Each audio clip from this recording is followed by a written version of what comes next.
నిజంగా తల్లిదండ్రులకు గుండె బద్దలైపోయిన వార్త ఇది. ఎందుకంటే తాము కని పెంచిన కూతురు బాస్తర ట్రిపుల్ ఐటీ లాంటి సమున్నతమైన ఒక ఎడ్యుకేషన్ ఇన్స్టిట్యూషన్లో చదువుకుంటోంది అనుకున్న సందర్భంలో ఇక్కడ నేను వెళ్ళిపోతున్నానమ్మా అంటూ చెబితే ఏ తల్లిదండ్రులు భరించగలరు? కనీసం కాపాడుకోవడానికి ఒక్క అవకాశం కూడా ఇవ్వకుండా ఇదిగో ఇలా 6 పేజీల లేఖ రాసి అమ్మా నాన్న వెళ్ళిపోతున్నానంటే ఆ తల్లిదండ్రులు ఈ 6 పేజీల లేఖని కళ్ళారా చూస్తూ గుండెల నుంచి ఏడ్చిన సందర్భం. స్వాతి ఇక లేదని తెలుసుకున్న తర్వాత ఆ తల్లిదండ్రులు కన్నీటి పర్యంతమవుతున్నారు. ఒకసారి ఆ లేఖని మీరు చూస్తున్నారు, ఆ లెటర్ని మీరు చూస్తున్నారు. తను ఎందుకు చనిపోవాల్సి వచ్చిందంటూ కూడా ఆ లేఖ రాసుకొచ్చింది. తను చనిపోయే ముందు తన ఆత్మహత్య కారణాలు ఏంటి అనేది రాసుకొచ్చింది ఆ లేఖలో. ఆ లెటర్ని మీరు చూస్తున్నారు. వార్తా విస్టర్ మీద ఎక్స్క్లూజివ్గా 6 పేజీల లేఖ రాసింది. 6 పేజీల లేఖలో చాలా అంశాలను ప్రస్తావించింది. కొన్ని అంశాలను నేను మీకు చూపించే ప్రయత్నం చేస్తాను. ముందుగా సారీ డాడీ, నేను ఇలా చేస్తున్నందుకు నాకు చాలా బాధగా ఉంది అంటూ కూడా లెటర్ని ప్రారంభించింది. ఒక్కసారి క్లుప్తంగా నేను మీకు తెలుగులో చూపించే ప్రయత్నం చేస్తున్నాను. ఆన్ స్క్రీన్ మీరు చూడొచ్చు. అమ్మా నాన్న క్షమించండి, మిమ్మల్ని వదిలి వెళ్తున్నందుకు చాలా బాధగా ఉంది. సూసైడ్ చేసుకోవాలంటే భయంగా ఉంది, అయినా తప్పట్లేదు. I miss you so much. అక్క తమ్ముడిని బాగా చూసుకోండి. అక్క తమ్ముడు మీకు ఏ కష్టం వచ్చినా డాడీకి చెప్పండి. నాన్న మీరు స్మోకింగ్ మానేయండి. నా ఫ్రెండ్స్ అందరూ నా అంత్యక్రియలకు రావాలి. దాంతోపాటు మన బంధువులందరూ విభేదాలని పక్కన పెట్టి నా అంత్యక్రియలకు రావాలి. చివరిసారిగా నా ఫ్రెండ్స్ అందరూ నన్ను హగ్ చేసుకోవాలి. నా చావుకు ఎవ్వరూ కారణం కాదు, నా చావుకి నేనే కారణం. నా కాల్ డీటెయిల్స్ చూడకండి. నన్ను చంపేంత కోపం మీకు వచ్చినా మీ ముందు నేను లేను. నా అవయవాలు ఎవ్వరికైనా దానం చేయండి అంటూ చెప్పుకొస్తూ ఆఖరిగా తన లెటర్ కంక్లూడ్ చేసే ముందు ఒక్క మాట చెప్పుకొచ్చింది. ఆ ఒక్క మాట సైన్ ఆఫ్ ఫర్ ఎవర్ అంటూ చెప్పడం ప్రస్తుతం ఆ కుటుంబాన్ని తీవ్రంగా కలిచివేస్తోంది. ఆ తల్లిదండ్రుల్ని తీవ్ర మనోవేదనకు గురి చేస్తుంది. లాస్ట్లో లవ్ యూ ఆల్ అంటూ చెప్పడం అందరినీ ఒక్కసారిగా గుండెల్ని పిండేసినట్టు అయిపోయింది. ఎందుకంటే ఈ లేఖ 6 పేజీల లేఖను మీరు కనుక గమనిస్తే చాలా అంశాలను ప్రస్తావించింది. అసలు ఎందుకు తను ఆత్మహత్యకు పాల్పడాల్సి వచ్చింది, ఎందుకు ఆత్మహత్య చేసుకుంది తెలుసుకునే ప్రయత్నం చేద్దాం. మా ప్రతినిధి రవి అప్డేట్స్ అందించేందుకు లైవ్లో సిద్ధంగా ఉన్నారు. రవి, తాను రాసిన ఆ లేఖను మనం చూస్తున్నాం ఆర్టీవీ స్క్రీన్ మీద. దాదాపుగా 6 పేజీల లేఖ.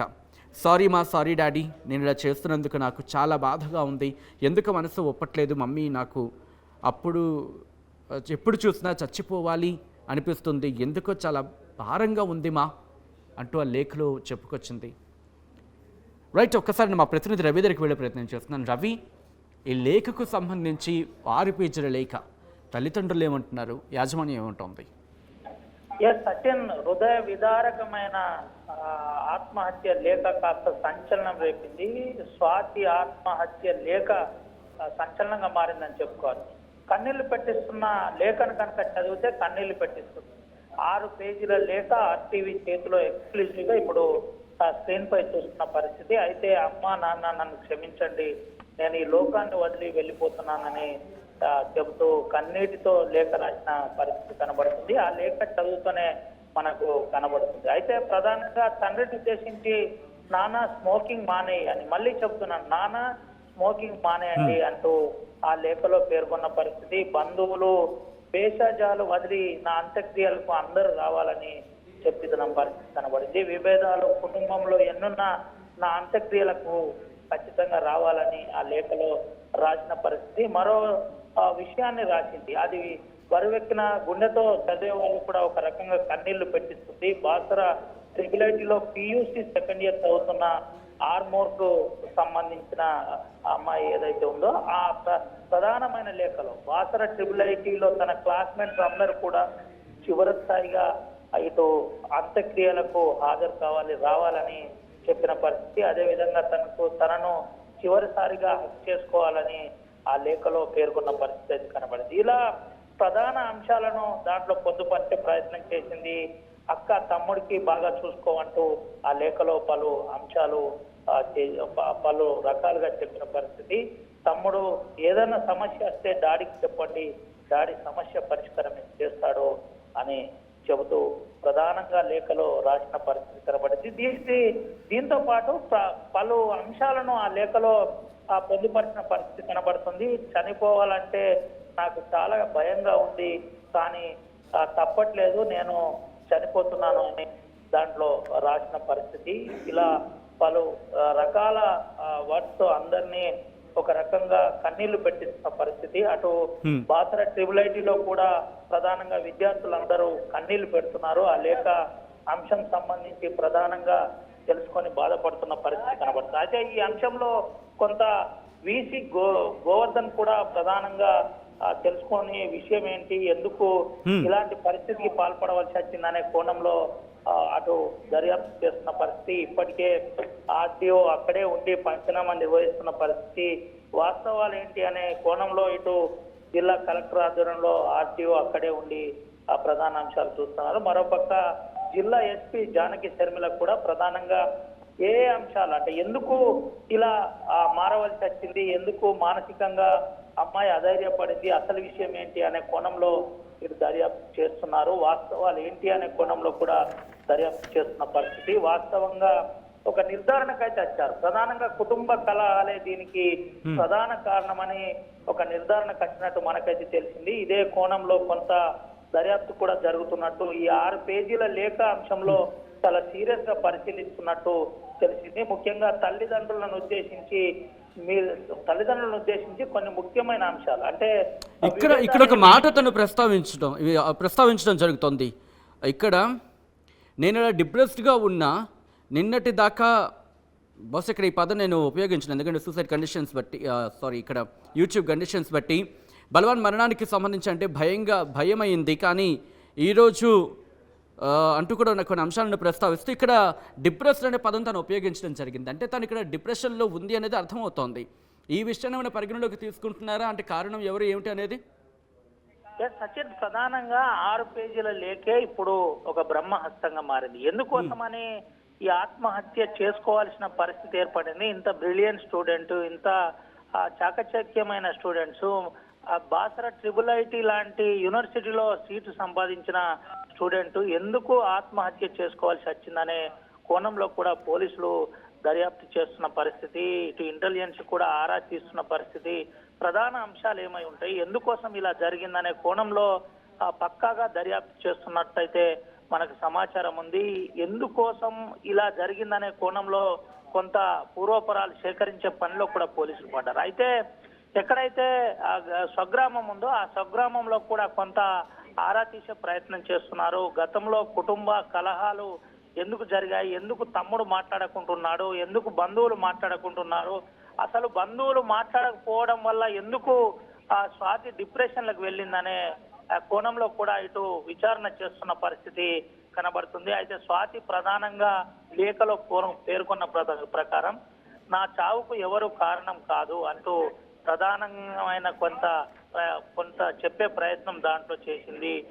ఫర్దర్ గా ఎవరిని కూడా మీరు ద్వేషించొద్దు, అదేవిధంగా ఎవరిని కూడా ఇబ్బంది పెట్టే ప్రయత్నం చేయొద్దు అని చెప్పే ప్రయత్నం. అయితే కొంత ముఖ్యాంశాలను మాత్రం మనం చెప్పక తప్పదు. ఖచ్చితంగా నేను నా ఏదైతే మనం కొన్ని రైట్స్ ప్రకారం మాట్లాడడానికి కొద్దిగా ఇబ్బందికరంగా ఉన్నప్పటికీ ప్రధానంగా అంటే నా అవయవాలు దానం చేయండి, నేను అవయవాలు దానం చేస్తేనైనా మంచి జరుగుతుంది, మంచి పేరు వస్తుందేమో, నేనేమి ఏ రకంగా ఎవరికి పూర్తి స్థాయిలో అందుబాటులో లేకపోయాను, సేవ చేయలేకపోయాను అని కొంత బాధపడే ప్రయత్నం అయితే జరిగింది. తల్లిదండ్రులు సారీ అని చెప్పే ప్రయత్నం జరిగింది. మిస్ యూ ఆల్ కానీ అంటూ రవి ఇక్కడ ఈ చెప్పే లెటర్ ప్రయత్నం చదువుతుంటే మాత్రం ఒకటి క్లారిటీ, దాదాపుగా ఈ 6 పేజీల లేఖను రాసింది ఒక రోజులో అయితే మాత్రం కాదు. ఎందుకంటే తను ఒక చోట మెన్షన్ చేసుకుంటూ వచ్చింది, నేను రాత్రి రాసిన దానికి నేను ఉదయం లేచిన మిగతా అది కంటిన్యూ చేశానంటూ. అంటే తన డిప్రెషన్కి సంబంధించి దాదాపుగా క్లియర్ కట్గా అర్థమవుతోంది, తను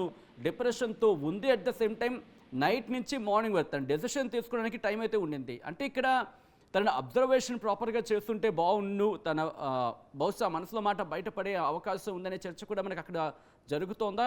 అసలు ఏం జరిగింది? యాజమాన్యం ఏమైనా మాట్లాడే ప్రయత్నం చేస్తుందా? ఎందుకంటే కాస్త మనిషిని టచ్ చేస్తే విషయం బయటపడుతుంది కొన్ని సందర్భాల్లో. ఇన్వెస్టిగేషన్ ఈ విషయం టచ్ అయిందా? ప్రధానంగా ఈ లేఖకు సంబంధించి 6 పేజీల లేఖ ఒక్కరోజు రాసింది కాదు. దట్టు ఇది నేరుగా ఆత్మహత్యకు సంబంధించిన అంశం దాంట్లో కూడా పొందుపరిచింది. 3 రోజుల నుంచి నేను ఈ అంశంలో కొంత ఇబ్బంది పడుతున్నానని రాసిన పరిస్థితి కనబడుతుంది.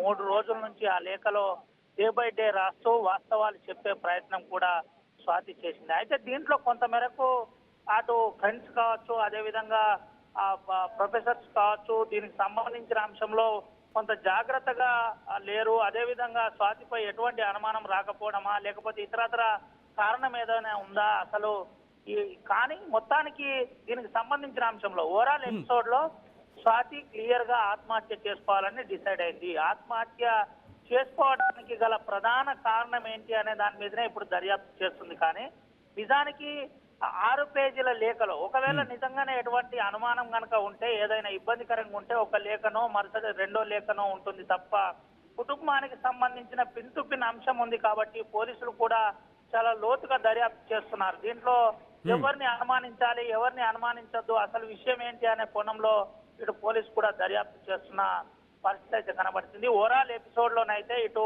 జిల్లా కలెక్టర్ ఆధ్వర్యంలో కొంత మానిటరింగ్ చేయాలి. అంటే ముఖ్యంగా మెంటల్ గా కాస్త స్ట్రాంగ్ చేయడం, ఈ స్ట్రెస్ నుంచి వాస్తవాలు విద్యార్థులు ఏ విధంగా ఉండాలనే కోణంలో, అదేవిధంగా మానసిక ప్రొఫెసర్లతో అంతా కూడా కొంత ఏ ఒత్తిడినైనా తట్టుకునే కెపాసిటీని కల్పించే విధంగా ఇటు అధికారులు కావచ్చు, జిల్లా కలెక్టర్ కావచ్చు చేయాలి. కానీ ఇటువంటి అంశంలో ఎక్కడ కూడా ప్రధానంగా దృష్టి లేదు. ఇలా బాసర IIIT స్టార్టింగ్ నుండి నేటి వరకు 25 మంది ఆత్మహత్య చేసుకున్నారు. ఈ 2 సంవత్సరాల్లోనే 7 ఆత్మహత్య చేసుకోవడం చాలా ఒక రకంగా బాధాకరంగా ఉంది. అవి ఒక్కసారి మీరు లైన్లో ఉండే ప్రయత్నం చేయండి. ఎలాగ మనం మొత్తం ఆ లెటర్ గురించి మాట్లాడుకుంటున్నాం కాబట్టి పాయింట్ టు పాయింట్ మాట్లాడుకునే ప్రయత్నం చేద్దాం.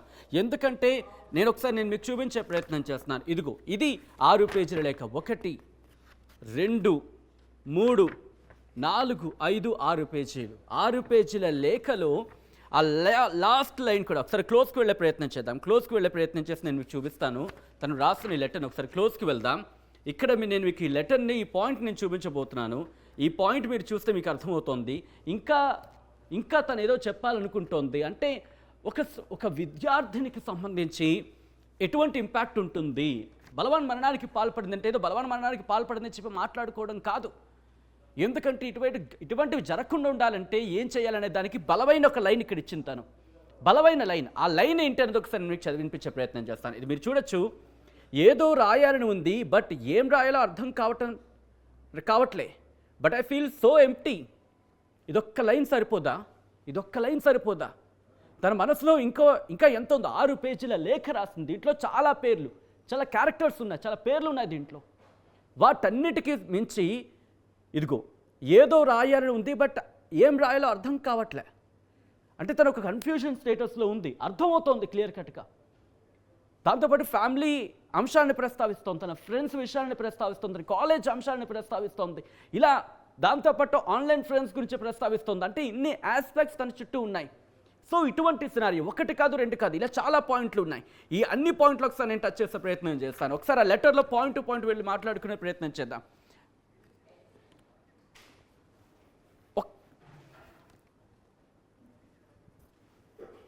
రైట్, ఒక్కసారి మా ప్రతినిధి రవినాయక్ దగ్గరికి వెళ్ళే ప్రయత్నం చేస్తున్నాను. రవినాయక్, ఇప్పుడు తన ఆత్మహత్యకు సంబంధించి లేఖ బయటకు వచ్చింది. కుటుంబ సభ్యులు, మరి ముఖ్యంగా తల్లిదండ్రులు ఏమైనా అనుమానాలు వ్యక్తం చేయడం జరుగుతోందా? తన మృతికి కారణం సంబంధించి ఏమైనా అనుమానాలు వ్యక్తం చేయడం జరుగుతోందా? తల్లిదండ్రులు కావచ్చు, కుటుంబం కావచ్చు. సచిన్, ప్రధానంగా ఆత్మహత్యకు సంబంధించిన లేఖలో ఏ అంశాలు ఉన్నాయనే కోణంలో పోలీసులు కుటుంబ సభ్యులను కూర్చునబెట్టి మాట్లాడే ప్రయత్నం అయితే జరుగుతుంది. అయితే దీంట్లో భాగంగా కొంత సస్పెక్ట్ కూడా చేస్తున్నారు. వాళ్ళ తల్లిదండ్రులు ఎందుకు ఇలా జరిగింది, ఏం జరిగింది అనే కోణంలో కూడా అక్కడ ఉన్న ప్రొఫెసర్స్ కావచ్చు, అదేవిధంగా అడ్మినిస్ట్రేటివ్ కావచ్చు, పిఆర్ఓలను కావచ్చు అడిగి తెలుసుకునే ప్రయత్నం అయితే చేస్తున్నారు. అయితే దీంట్లో భాగంగానే ఈ లేఖ ఏదైతే ఉందో లేఖ అంశం కాస్త డీటెయిల్ గా ఉండేసరికి ఏం జరిగిందనే కోణంలో కొంత వాళ్ళు కూడా కన్ఫ్యూజన్ లో పడ్డట్టు తెలుస్తుంది. నిజామాబాద్ జిల్లా ఆర్మూరు సంబంధించిన ఆర్మూరు మండలానికి సంబంధించిన వారి కుటుంబం, వాళ్ళ కుటుంబ సభ్యులు కూడా కొంత ఆందోళన గురవుతున్న పరిస్థితి. ఎందుకు స్వాతి ఇలా చేసుకుంది, నిజంగానే ఎటువంటి ఏదైనా కలహాలు ఉంటే కూర్చుండి మాట్లాడుకుంటే అయిపోతుండే, లేదంటే కుటుంబ సభ్యుల మధ్య ఏదైనా ఉంటే గ్యాప్ ఉంటే అది కాస్త చర్చించుకుంటే బాగుంటుండే, కానీ ఎందుకు ఇలా జరిగిందనే కోణంలో కొంత ఇబ్బంది పడుతున్న పరిస్థితి, కొంత కన్నీళ్లు పెడుతున్న పరిస్థితి కనబడుతుంది. అయితే మొత్తానికి ఈ అంశం మీద చాలా సీరియస్ గా ఇటు పోలీసులు కూడా దృష్టి సాధించారు. ఒక్కసారి రవి మీరు లైన్ లోనే ఉండండి. ఫ్రమ్ ద ఫస్ట్ లైన్ ఒక్కసారి మీరు కనుక గమనిస్తే తను రాసిన లేఖలో మనసు చాలా బాధగా ఉంది, ఎందుకో అంటూ కూడా తను ఇలా కాస్త కన్ఫ్యూజన్ స్టేటస్ తన లెటర్లో కనిపిస్తోంది. దాంతోపాటు ఒకసారి నేను ఆ లెటర్ని క్లియర్ కట్గా చదివి వినిపిస్తాను, ఒకసారి మీరు కామెంట్ చేసే ప్రయత్నించండి. ఇప్పటికే కొంతమంది కామెంట్ చేస్తున్నారు ఆ స్టేటస్ ఆఫ్ మైండ్స్ గురించి. సారీ మా, సారీ డాడీ, నేను ఇలా చేస్తున్నందుకు నాకు చాలా బాధగా ఉంది, ఎందుకో మనసు ఒప్పట్లే, మమ్మీ నాకు ఎప్పుడు చూసినా చనిపోవాలని అనిపిస్తుంది, ఎందుకో చాలా భారంగా ఉంది మా అంటూ, మా అంటే వాళ్ళ అమ్మడికి ఉద్దేశించి, మీ కూతురు అని కాదు మీకు కొడుకులా ఉందామనుకున్నా, స్ట్రాంగ్ కానీ చిన్న పిల్లలా ఏడుస్తున్నా అంటే తను లెటర్ రాస్తున్న సందర్భంలో కూడా తన స్టేటస్ ఆఫ్ మైండ్ని క్లియర్ కట్గా ప్రెజెంట్ చేస్తుంది. తను ఎటువంటి బాధకు లోనవుతుందనేది, అసలు ఎవరి బాధకు కారణం, ఒక్కసారి ఈ క్వశ్చన్స్ రైజ్ అవుతున్నాయి. ఈ బాధకు కారణం ఎవరు అనేది ఇక్కడ ఆలోచించాల్సిన సిచ్యువేషన్ కనిపిస్తుంది. ఒక్కసారి ఈ అంశానికి సంబంధించి మా ప్రతినిధి రవి దగ్గరికి వెళ్ళే ప్రయత్నం చేస్తున్నాను. రవి, తను ఇక్కడ చిన్నపిల్లల ఏడుస్తున్నాను అంటోంది, అంటే ఇక్కడ సబ్జెక్ట్ విషయంలో కావచ్చు, లేకపోతే తన ఎడ్యుకేషన్ విషయంలో, అంటే తన చదువు విషయంలో కావచ్చు, ఏమైనా పేరెంట్స్తో చెప్పిందా ఇష్యూస్ ఫేస్ చేస్తున్నారో, లేకపోతే ఇలా బయట నుంచి ఏమైనా ఇష్యూస్ ఉన్నాయనో, లేకపోతే ఫ్యామిలీ నుంచి ఇష్యూస్ అని చెప్పి ఫ్రెండ్స్కి ఏమైనా షేర్ చేస్తుందా, అటువంటి చర్చ ఏమైనా జరుగుతుందా అక్కడ? సచిన్, ప్రధానంగా స్వాతి తనకు సంబంధించిన అంశంలో పూర్తిగా 1-to-1 టచ్ చేసే ప్రయత్నం చేసింది. బాల్యం నుండి నేటి వరకు పూర్తి సారాంశాన్ని రాసే ప్రయత్నం లేఖలో చేసింది. ఆ లేఖలో రాస్తూ మొదటిగా తన ఫ్రెండ్స్ గురించి రాస్తూ, తర్వాత తల్లిదండ్రుల గురించి రాస్తూ, ఆ తర్వాత తన బంధువుల గురించి రాస్తూ, ఆ తర్వాత తన బాల్యం గురించి రాసింది. ఆ తర్వాత కుటుంబ సభ్యులు, బంధువుల గురించి ముఖ్యంగా చెప్పే ప్రయత్నం చేసింది. చెప్పి తను చనిపోవాలంటే భయంగా ఉంది, ఇబ్బందికరంగా ఉంది, కానీ తప్పట్లేదు అని దాంట్లో కొంత చెప్పే ప్రయత్నం చేసింది. తనకు ఇష్టమైన వారు, తన కుటుంబ సభ్యులు మాట్లాడక ఇప్పటికీ నెల రోజులు గడుస్తున్నా అయినా ఆ మనోవేదన నన్ను ఇంకా కలిచివేస్తుంది, అయినా రేపటి నుండి మీతో మాట్లాడడానికి స్వాతి ఉండదు అంటూ లేఖలో కొంత పొందుపరిచే ప్రయత్నం చేసింది. దీంతో పాటు ముఖ్యంగా తండ్రికి సంబంధించి ఆరోగ్య జాగ్రత్త కూడా చనిపోయే ముందు చెప్పింది. చనిపోయే ముందు చెబుతూ ఎట్టి పరిస్థితుల్లో స్మోకింగ్ చేయొద్దు నాన్న అంటూ కన్నీళ్లు పెట్టించే మాట చెప్పింది. తర్వాత చెల్లికి కూడా ఒక విషయం చెప్పింది.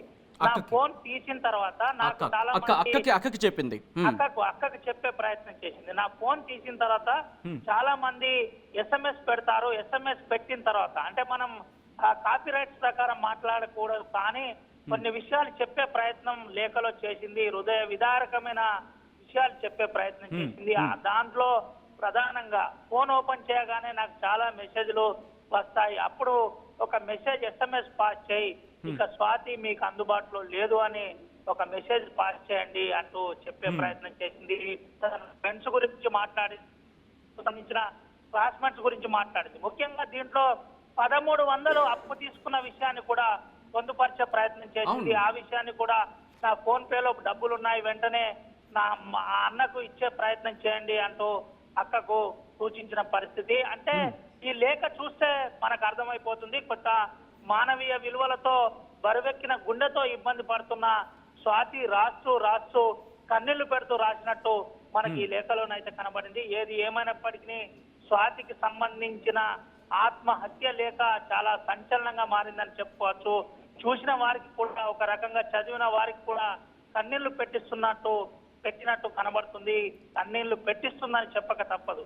అయితే ప్రధానంగా దీనిపై ఇప్పటికే యాజమాన్యం కొంత ట్రిబుల్ కి సంబంధించిన ప్రధాన ప్రొఫెసర్స్ ఒక సందిగ్ధంలో పడ్డారు. ఎందుకు ఇది 4-5 రోజుల నుంచి ఈ విధంగా జరిగినా కనీసం ఫ్రెండ్స్ చెప్పలేదు. అదే విధంగా స్వాతికి సంబంధించిన అంశంలో ఎందుకు ఎగ్జాక్ట్లీ అదే డిస్కషన్ జరుగుతుంది. ఎందుకంటే విద్యార్థులు డిప్రెషన్ లో ఉన్నారనే విషయానికి కనీసం యాజమాన్య దృష్టి వరకు వెళ్ళకపోవడం ఇది బహుశా 4 వైపులా చర్చించుకోవాల్సిన అవసరం కనిపిస్తోంది. ఒకసారి లేఖను రవి మీరు ఒకసారి లేఖను ప్రయత్నం చేయండి. ఆ 6 పేజీల లేఖను నేను మీకు చదివినిపించే ప్రయత్నం చేస్తాను. ఆ లేఖ తర్వాత అనేక అంశాలు ఉన్నాయి. ఒకసారి మీకు అక్కడ ట్రిగర్ అయ్యే అంశం కావచ్చు, లేకపోతే మీరు అక్కడ టచ్ చేసిన అంశం కావచ్చు, మీకు టచ్ అయిన అంశం కావచ్చు, మీ హార్ట్ని అలా టచ్ చేసిన అంశం కావచ్చు, కింద కామెంట్ బాక్స్లో మెన్షన్ చేసే ప్రయత్నం చేయండి. ఎందుకు నేను కామెంట్ చేసే ప్రయత్నం చేయండి అంటున్నానంటే కనుక స్టేటస్ మీకేమనిపించింది అనేది బహుశా ఆ కోణంలో కూడా దర్యాప్తు జరిగే అవకాశం ఉండొచ్చు.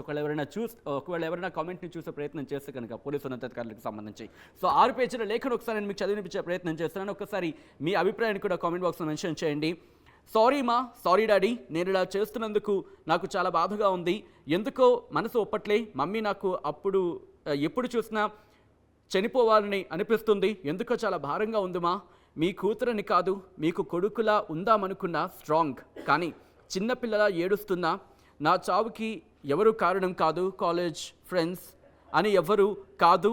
నా లాస్ట్ కోరిక మన వినోదన్న ఉండు కదా, ఆ అన్నని పెదనాన్న వాళ్ళు అనాథ ఆశ్రమంలో వదిలేశారు. ఆ అన్న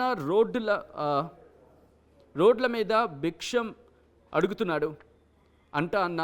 అన్నకి మంచిగా ఫుడ్ హెల్త్ బాగా చూసుకోండి. నేను లేని లోటు అన్న తీరుస్తాడు. ఇంకొకటి, నా ఫ్రెండ్స్ మా అన్నలు అందరూ నన్ను ఎందుకు దానికి రావాలి, ఓకే నన్ను చూడ్డానికి రావాలి. మ్యామ్ మీరు ఎవరితో గొడవ పడ్డారో, ఓకే కోర్స్ మాకు సంబంధించి కాస్త ఎక్స్ప్లెనేషన్ ఇచ్చిన అక్కడ రావాలి మా. మీరు ఎవరెవరితో గొడవ పడ్డారో మన రిలేటివ్స్ వాళ్ళందరూ రావాలి మా. నన్ను తాత పక్కనే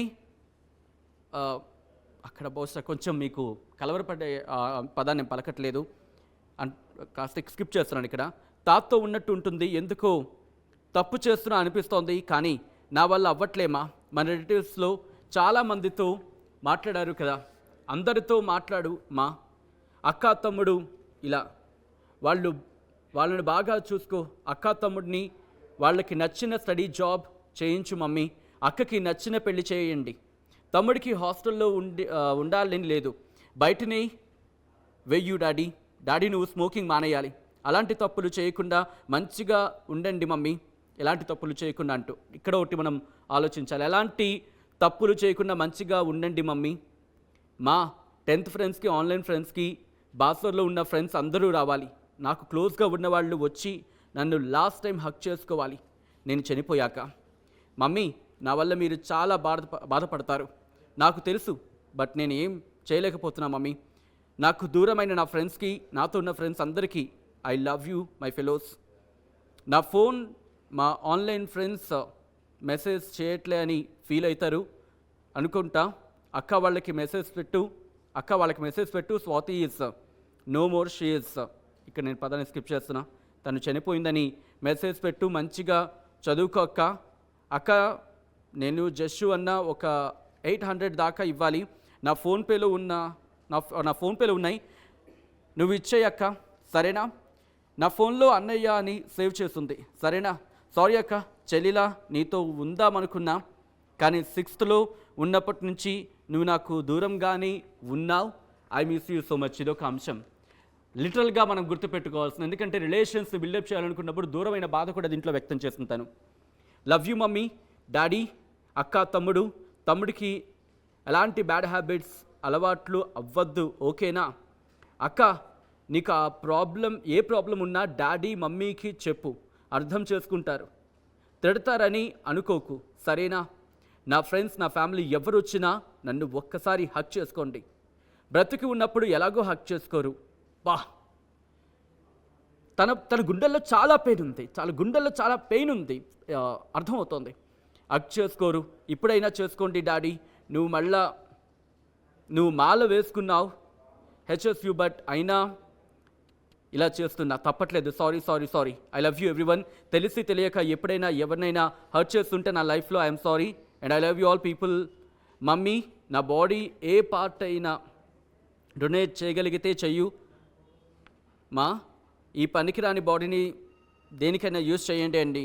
ఏం లేదు, బాయ్ మమ్మీ డాడీ అంటూ కంక్లూడ్ చేసింది. కానీ ఆ తర్వాత మీరు చూస్తే మీ అందరి కోరే మీ స్వాతి ప్రియ గుడ్డు అండి ఇక్కడ కంక్లూడ్ చేసింది. ఆ తర్వాత మీరు గమనించండి, కంటిన్యూ చేసింది. అది నైట్ రాస్తున్నా మా, ఇప్పుడు ఇది మార్నింగ్ లేచి రాస్తున్నా, చనిపోవడం అని డిసైడ్ అయిపోయినా ఇంకా వద్దు నాకు ఈ లైఫ్. అక్కకి పిల్లలు నా పేరు పెట్టాల్సిన అవసరం, కానీ అక్కకి నచ్చిన పెళ్లి చేయండి అంటూ ఆ లెటర్ కాస్త బ్లర్గా ఉంది. పూర్తిగా నేను చదవలేకపోతున్నాను కాబట్టి ఆ నెక్స్ట్ లైన్ని స్కిప్ చేసి ఆ నెక్స్ట్ లైన్కి కోర్స్ కాస్త బ్లర్గా ఉంది. సో ఇది మొత్తంగా అయితే మాత్రం తను చాలా పెయిన్ అయితే భరించింది.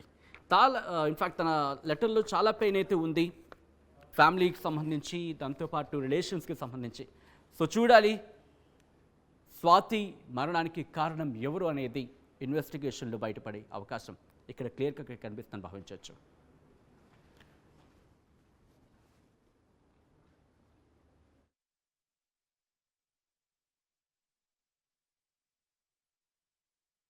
అసలైన తొలి వెలుగు. ఫాలో వాట్సాప్ @తొలి వెలుగు official.